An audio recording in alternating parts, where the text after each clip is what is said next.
G'day, welcome to Todd's Kitchen. Who doesn't love cinnamon rolls? They're incredibly delicious. But today I'm going to do a different take on it that I'm sure that you will love. So join me today as I make my version of a cinnamon roll cake. Now to start this off, into a bowl I'm going to pour in a 1/4 cup of milk, then 1/2 cup of water, and 3 tablespoons of butter. Now I'm going to place this in the microwave for 1 minute at a time. Give it a good stir until it's completely melted and nice and hot. Next, into a separate bowl, I have 2 3/4 cups of plain flour, and I'm going to add 3/4 of that into a bowl. Then add 3 tablespoons of sugar, then about a teaspoon of salt, then 2 1/4 teaspoons of yeast. Next, I have our warm liquid mixture from the microwave, and I'm just going to pour that right in. Next, if you have a dough hook on your mixer, use that. If not, give it a good mix until you form a nice dough ball.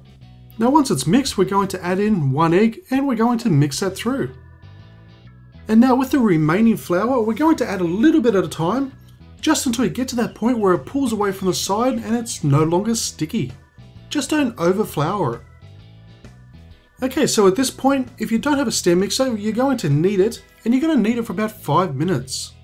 But of course, if you have a stand mixer like this with a dough hook, just let it knead away for another 5 minutes. Next, I have a greased bowl. Now we're just going to place our dough into the bowl, and we're just going to cover it up with some plastic and so it's airtight. Now just simply leave it for half an hour to rise. Next, we're going to make our filling. So into a bowl, place in a 1/4 cup of sugar, followed by 1 1/2 tablespoons of ground cinnamon. Then just mix to combine. Now it's been half an hour and I have our dough ball on a floured surface, and I'm just flouring the top, and we're just simply going to roll it out.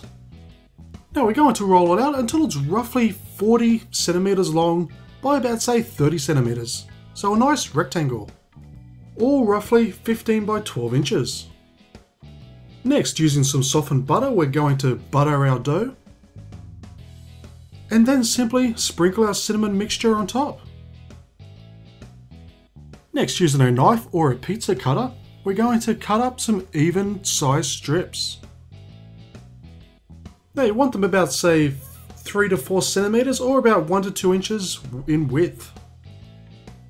Next, we're going to loosely roll up one of our strips to put into the pan. Okay, so once we have our center stripped in, we're going to grab one strip at a time and just keep on wrapping it around until we fill up the whole pan. And once done, feel free to add some more cinnamon sugar on top. Now lastly, we're going to cover it up with some foil because we want to keep it nice and dark, and we're going to let it rise for the next 60 to 90 minutes.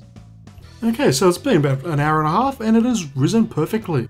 Okay, now we're going to place this into a preheated oven at 180 degrees Celsius or 350 degrees Fahrenheit for 35 minutes. Now I've just taken our cake out of the oven. Now while it's cooling down, we're going to make our glaze. So into a mixing bowl, place in 1 cup of powdered or confectionery sugar, a teaspoon of vanilla extract, a tablespoon of milk, and a tablespoon of maple syrup. You can also use honey. Now we're going to mix that through until it's nice and creamy and there are no lumps. Now all we have to do is drizzle our glaze on top of our cinnamon cake.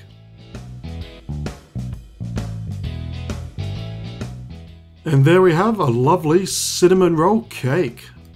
Now if you're a fan of cinnamon rolls, and let's be honest, most people are, step up to the cake version because it really is fantastic.